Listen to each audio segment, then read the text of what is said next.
শোন না, কি বল? একটু কাছে আয়। হ্যাঁ বল। বিশ্বাস কর, আমি ওকে ভালোবাসি না। ওকে তো তুই চিনিস, আমাদের সাথে কলেজে পড়তো। আমি বলতে লজ্জা লাগে না? এদিকে ভালোবাসিস না বলছিস, এদিকে শুয়ে পড়লি। ছি ছি ছি ছি, আমার বলতেও ঘেন্না হচ্ছে। আমার এখন ভালো লাগছে না, তুই যা, আমি পরে শুনবো। ভালো তো লাগবেই না এখন তোর। এতদিন ধরে দুটো মানুষকে দিনের পর দিন ঠকিয়ে এলে কার ভালো লাগে?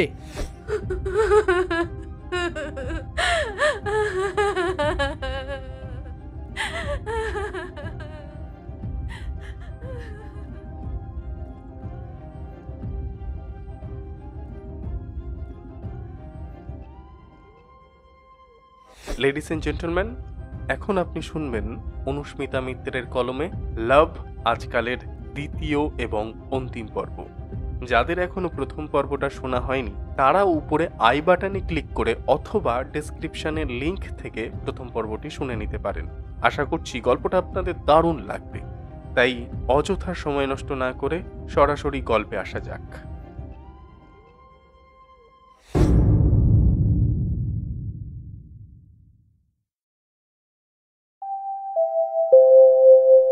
Ladies and gentlemen, you are under Love Area, the area of love.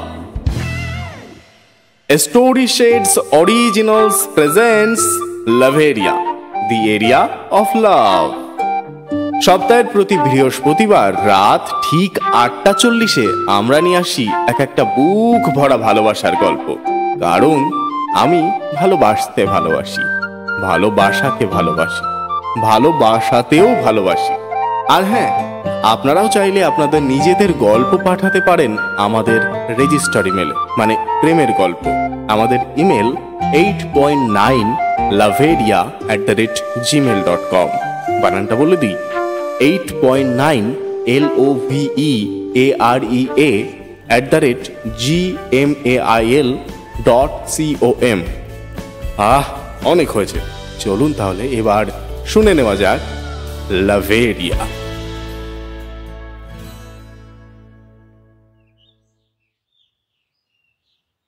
পরের দিন সকালে অনন্যা চোখ খুলে দেখে সে বিক্রমের বুকে মাথা দিয়ে ঘুমিয়ে পড়েছিল। পাশে রাখা ফোনটা নিয়ে সময় দেখতে গেলে লক স্ক্রিনে ভেসে ওঠে সিদ্ধার্থর 3টে মিসড কল। এটা আমি কাল কি করলাম? সিদ্ধার্থ আমায় এত ভালোবাসে, আর আমিও তো ওকেই ভালোবাসি। আমি তো বিক্রমকে ভালোবাসি না, তবু ও কাছে থাকলে নিজেকে কেমন বেসামাল লাগে।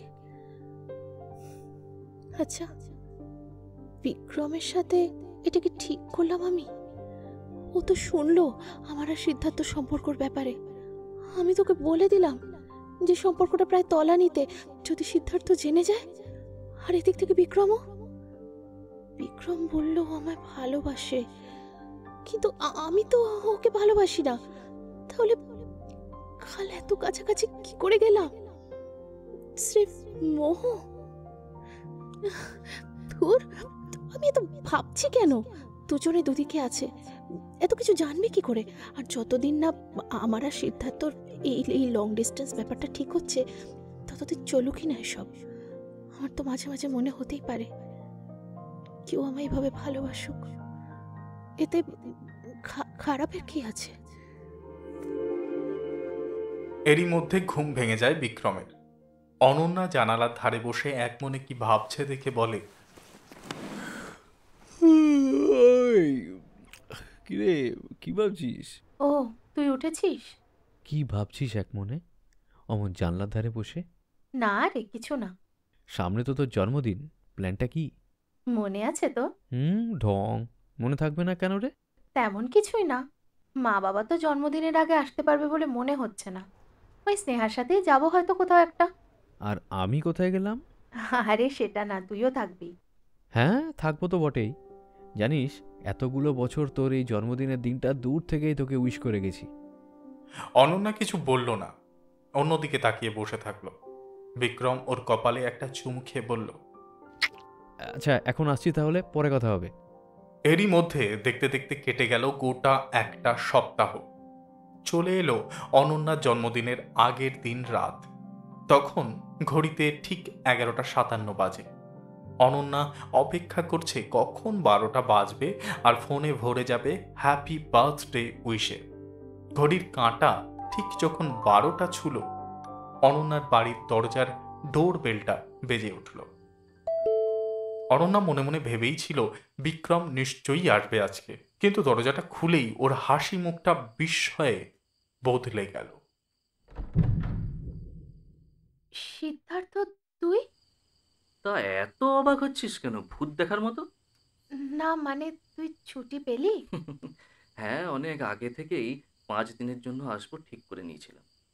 আগের বার তুই আজকের দিনটা পুরো একা কাটিয়েছিলি, আর এবার তো কাকু কাকিমাও বাড়ি নেই, তাই চলে এলাম। চল চল চল, ভেতরে চল। আমাকে কি ঢুকতে দিবি না?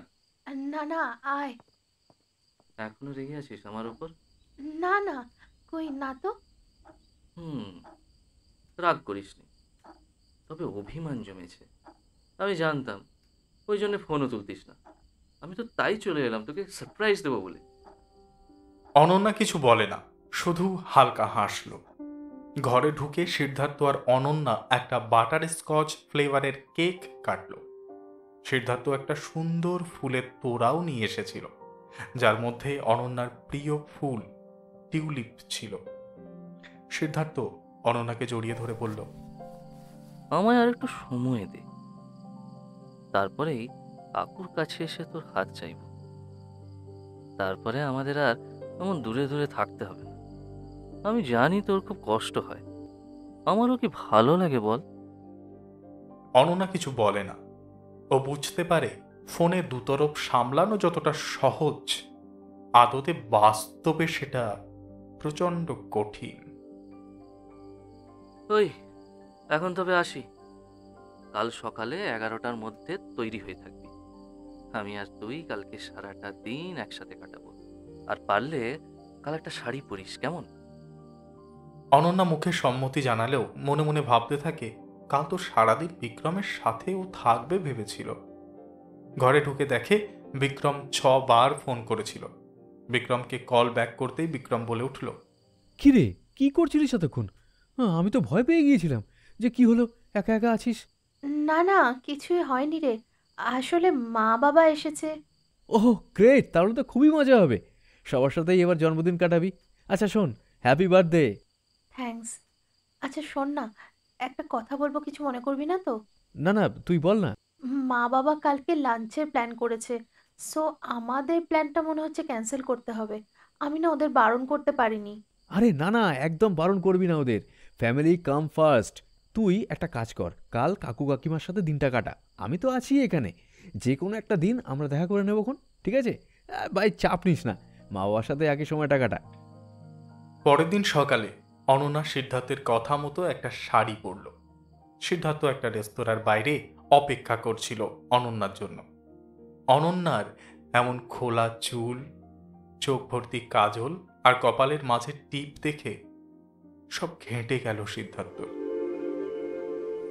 কি অপূর্ব লাগছে রে তোকে, তোর চোখের দিকে তাকাতে আজকে ভয় করছে। মনে হচ্ছে ওই কাজল কালো অতল ঘরেই যেন আমার মৃত্যু নিশ্চিত। কি সব ভুলভাল বকছিস? চল ভেতরে চল, খিদে পেয়েছে। চল। অনন্যা সিদ্ধার্থের সাথে সারাটা দিন থাকলেও সিদ্ধার্থ অনন্যার মধ্যে কিছু একটা পরিবর্তন লক্ষ্য করেছিল। অনন্যা কেমন যেন অন্য মনস্ক আছে। ওর যেন এসব কিছুই ভালো লাগছে না, জোর করেই সিদ্ধার্থের সাথে আছে এক প্রকার। বাড়ি ফেরার সময় সিদ্ধার্থ অনন্যাকে বলল, তুই কি এখনো রেগে আছিস আমার উপর? কই না তো। তাহলে তোকে আমার অন্যমনস্ক লাগছে কেন বলতো? কই না তো, তোর ভুল মনে হচ্ছে। এর মাঝে কেটে গেল 3টে দিন। ওদিকে বিক্রম ও অনন্যার মধ্যে বেশ কিছু পরিবর্তন লক্ষ্য করেছে। অনন্যা যতটা সম্ভব চেষ্টা করে যাচ্ছে সিদ্ধার্থ বা বিক্রম একে অন্য জনের ব্যাপারে কিছু জানতে না পারে। তবে ধীরে ধীরে তার দ্বৈত জীবনের চাপ তাকে মানসিকভাবে ক্লান্ত করে তোলে। বিক্রম এর মধ্যে একদিন ফোন করে অনন্যাকে।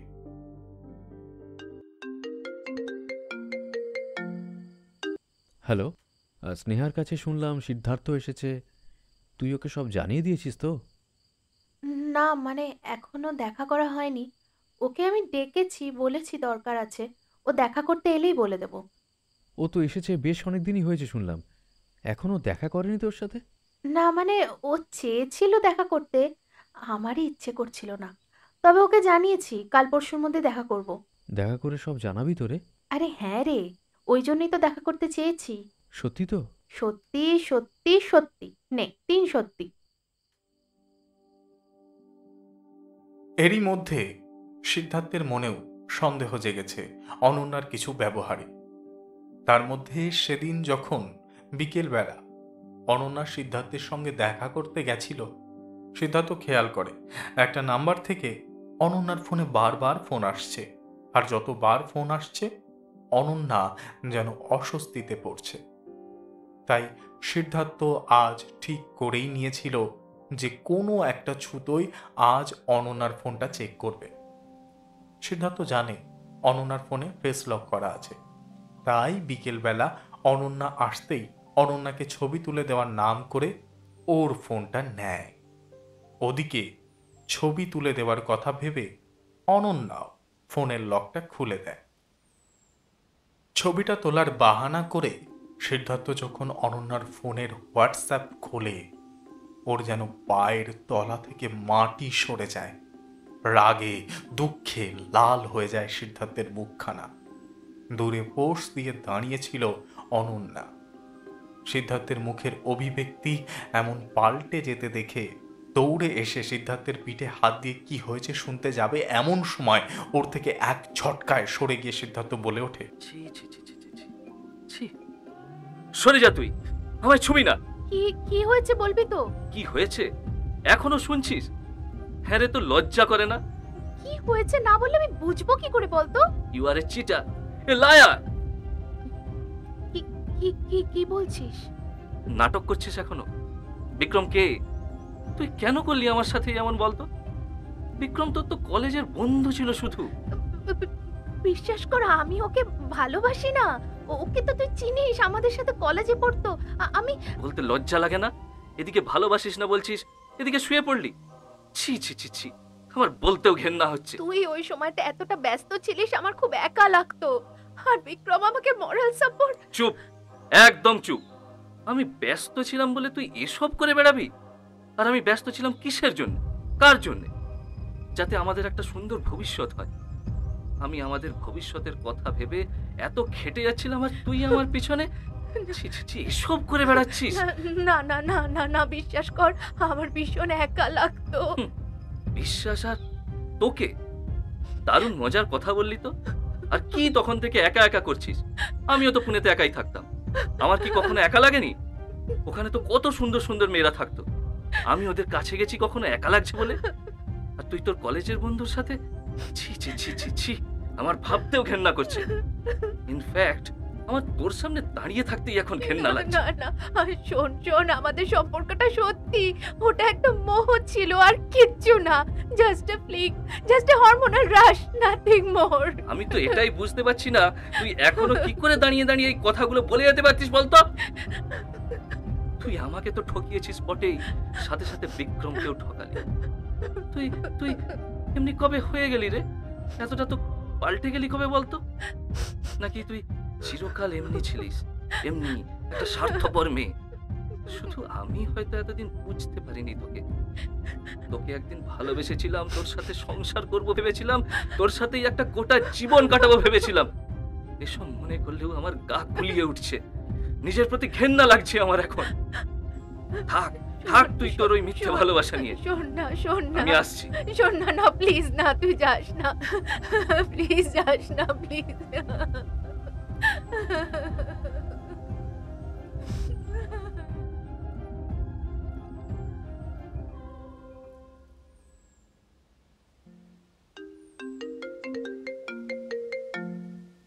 হ্যালো।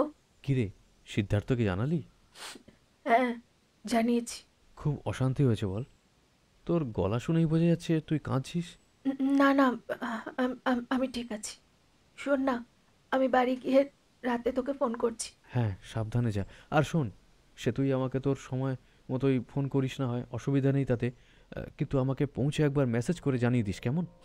আচ্ছা, ঠিক আছে। অনন্যা রাতের বেলা বাড়ি ফিরে দেখে ওর বাবা মা চলে এসেছে। মেয়ের এমন বিধ্বস্ত মুখ দেখে অনন্যার মা বলেন, হ্যাঁ রে মা, কি করেছিস মুখের অবস্থা? এই কদিন কি ঠিক করে খাওয়া দাওয়াটুকুও করিসনি? না মা, সেরকম কিছু না, একটু ঠান্ডা লেগেছে। মা, তোমরা বিশ্রাম করো, আমিও একটু ওপরে গেলাম। আর শোনো, আমি বাইরে থেকে খেয়ে এসেছি, রাতে আর খাবো না। উপরে উঠে ঘরের দরজা দিয়ে দেয় অনন্যা।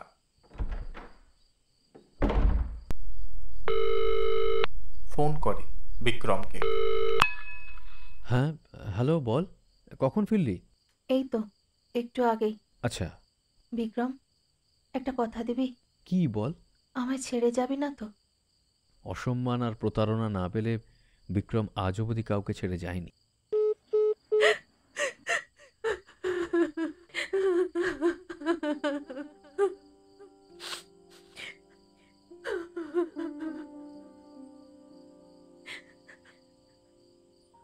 অনন্যা উত্তরটা শুনে আর কিছু বলতে পারে না, ফোনটা রেখে দিল সে। কাঁদতে কাঁদতে কখন ঘুমিয়ে পড়েছে টের পায়নি। আসলে কি জানেন, কালকে যার কথা ভেবে আপনি কাঁদবেন, নিঃস্ব হবেন, হাহুতাশ করবেন, তাকে আজই সময় থাকতে কাছে ধরে রাখুন। একবার সে চলে গেলে নিজের হৃদয় খুলে তার সামনে রেখে দিলেও সে আর ফিরবে না। আজকাল মানুষের কাছে প্রচুর অপশন হয়ে গেছে, যেখানে মন টেকে না সেখানে 2-5 দিনের বেশি কাউকে আটকে রাখতে পারে না। জীবনে বেটার খুঁজতে খুঁজতে নেসেসিটিটাই হারিয়ে ফেলেছি আমরা। সম্পর্কের ক্ষেত্রেও সামনের জনের ভালোটাকে আমরা যত সহজে গ্রহণ করি, খারাপটা ঠিক ততটাই দূরে সরিয়ে রাখি। অথচ ভালো খারাপ মিলিয়েই একটা গোটা মানুষ। অ্যাডজাস্টমেন্ট শব্দটা ন্যারো হতে হতে প্রায় বিলীন হয়ে গেছে। কেউ চলে যাওয়ার পর আফসোস করে বলছি, না রে, he or she is not my type. অথচ আমরা তাকে বুঝতেই পারলাম না, কিংবা বুঝতে চাইলাম না। মন কি চায় সেটাই জানি না, ভীষণভাবে মুহূর্তে বাঁচি আমরা। বরাবরই নিজের পছন্দ অপছন্দের একটা সার্টেন ক্রাইটেরিয়া ফিক্স করে ফেলি, যেটাই কেউ ফিট হলে থাকলো, নয়তো টাটা বাই বাই। একটা চুলের ক্লিপ, জিন্সের প্যান্ট, প্রিন্টেড টি শার্ট কেনার জন্য জীবনে আপনাকে অনেক চুজি হতে হবে, 4-5টা দোকান ঘুরে দেখতে হবে, কারণ আপনিও জানেন প্রয়োজন ফুরলেই সেসবের জায়গা হবে ওয়ার্ডরবে বা আলমারির কোনো একটা কোনায়, ফের নতুন কিছু। কিন্তু একটা মানুষকে কিভাবে বেছে নেওয়া যায়, এত বাজ বিচার বলে। তুমি হয়তো আজ 30% এফোর্ট দেবে আর আমি 70%, কাল আবার উল্টোটা হবে। আর এভাবেই আমরা রোজ রোজ মিশে থাকবো 100তেই। এমনটা আর আজকালকার সময়ে হয় না, কেন বলুন তো? আচ্ছা, আমরা কি এইভাবেই আমাদের বাবা মাদের জেনারেশনকে দেখে বলে যাব সত্যিকারের ভালোবাসা তো ওদের সময়ই ছিল? আর আমাদের বেলায়? পরের দিন সকালবেলা মায়ের দরজায় টোকা দেওয়ার শব্দ পেয়ে ঘুম ভাঙে অনন্যা। কিরে ওঠ, দেখ কখন থেকে বিক্রম এসে অপেক্ষা করছে। কি হলো, ওঠ। অনন্যা ঘুম ঘুম চোখে দরজা খুলে দেয়। দরজার বাইরে দাঁড়িয়ে বিক্রম। তোরা কথা বল, আমি আধ ঘন্টা পরে জল খাবার পাঠিয়ে দিচ্ছি তোদের। তুই এত সকালে এখানে কি করছিস? তোর সাথে আমার কিছু কথা আছে। ঠিক কথা না, বলতে পারিস এক প্রকার বোঝাপড়া। আমার এখন ভালো লাগছে না, তুই যা, আমি পরে শুনবো। ভালো তো লাগবেই না এখন তোর। এতদিন ধরে দুটো মানুষকে দিনের পর দিন ঠকিয়ে এলে কার ভালো লাগে? কি কি বলছিস তুই? শাট আপ, আওয়াজটা নিচে, ঠিক আছে? হ্যাঁ রে, তুই এখনো গলার জোর পাচ্ছিস কোত্থেকে? তোকে আমি রোজ বলতাম যে সত্যিই তো সিদ্ধার্থ আর তোর সম্পর্কটা শেষ হয়ে গেছে। তো তুই রোজ বলতি যে হ্যাঁ তুই বেরিয়ে এসেছিস সম্পর্ক থেকে, শুধু সিদ্ধার্থ এখানে এলে অফিসিয়ালি সম্পর্কটা ইতি টানবি। বল, বলিস নি? অনন্যা কিছু বলতে পারে না, চুপ করে দাঁড়িয়ে সব শুনে যাচ্ছে। সিদ্ধার্থ স্নেহাকে কাল রাতে জানায় আর স্নেহা আমাকে। তোর সাথে কাল রাতে কথা হয়ে যাবার পরেই স্নেহা আমাকে ফোন করে জানায় সবটা। আমি তো বিশ্বাসই করতে পারছিলাম না। বারংবার মনে হচ্ছিল আমি বোধহয় ভুল শুনছি, আমার হয়তো মতিভ্রম হয়েছে। এই শোন, দেখ, তাকা আমার দিকে, তাকা। তুই কবে এমন হয়ে গেলি রে? হ্যাঁ, যে অনন্যাকে আমি কলেজে দেখে প্রথম দিনের এক দেখাতেই ভালোবেসে ফেলেছিলাম, সেই অনন্যা কাউকে ঠকাতেই জানতো না। তুই তো অন্য কেউ রে। না, তোর সাথে আর যোগাযোগ রাখা যাবে না, আর না, অনেক হয়েছে। বিক্রম, বিশ্বাস কর, আমি সত্যি সিদ্ধার্থকে আর ভালোবাসতাম না। আমি তোকেই ভালোবাসি। শুধু তখনও সিদ্ধার্থকে জানাতে পারিনি। ওকে যে কিভাবে জানাবো সেটা বুঝতেই পারছিলাম না। আবার আবার মিথ্যা বলছিস তুই? এত মিথ্যার আশ্রয় নিস কেন? কিভাবে? কাল এই একই কথা সিদ্ধার্থকে বলেছিলি না তুই? তুই এততে সিদ্ধার্থকেই ভালোবাসিস? হ্যাঁ, শুধু ও এখানে থাকতো না বলে তোর একা লাগতো। আমার সাথে তোর পুরো ব্যাপারটাই ছিল একটা ইলিউশন, ইনফ্যাচুয়েশন, মোহ। জি জি জি জি, আমার কত কষ্ট হচ্ছে আজকে। কিন্তু কালকে যে তুই আমায় বললি তুই আমায় কখনো কোনোদিনও ছেড়ে যাবি না। অর্ধেকটা বলছিস কেন? অর্ধেকটা বলছিস কেন? আমি বলেছিলাম না, অসম্মান আর প্রতারণা না পেলে বিক্রম আজ অবধি কাউকে ছেড়ে যায়নি। ওরে সম্মান পায়নি বলে নিজের বাবাকেও ছেড়ে চলে এসেছিলাম আমি। এখানে তুই কে? হ্যাঁ, তুই তো আমায় কবে থেকে ভালোবাসিস বল? হ্যাঁ, আমি অন্য কাউকে ভালোবাসি জেনেও আমাকে একতরফা এতগুলো বছর ধরে ভালোবেসেছিস। প্লিজ প্লিজ, এইবারেরটা অমন কিছু একটা ভুল ভেবে ক্ষমা করে দে। না, তুই ভুল করছিস। যে অনন্যাকে আমি ভালোবেসেছিলাম সে মরে গেছে। তার স্মৃতি নিয়েই আমি বেঁচে থাকি। তুই ভালো থাকিস রে, ভালো থাকিস। আমি আবার ফিরে যাচ্ছি বোম্বেতে। তুই ভালো থাকিস, চলি। আর ফিরবি না? ফিরে আসার মতো কেউ কোনো কারণ নিচে রাখলো না।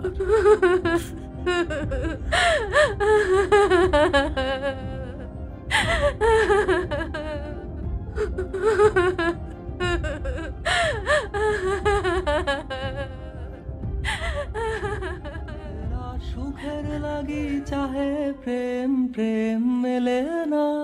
শুধু সুখ চলে যায় এমনই মায়ার ছলনা। এরা সুখের লাগি চাহে প্রেম মেলে না। শুধু সুখ চলে যায় এমনই মায়ার ছলনা। এরা সুখের লাগি চাহে। Story shades originals presents Laveria, the area of love. লাভেরিয়াতে আজ তুমি শুনেছ অনুস্মিতা মিত্রের কলমে লাভ আজকাল। গল্পের প্রধান চরিত্রে অনন্যা মৈত্রী দে, সিদ্ধার্থ অর্ণব বেরা, বিক্রম পার্থ অরণ্যদেব এবং মায়ের চরিত্রে চৈতালি ভট্টাচার্য।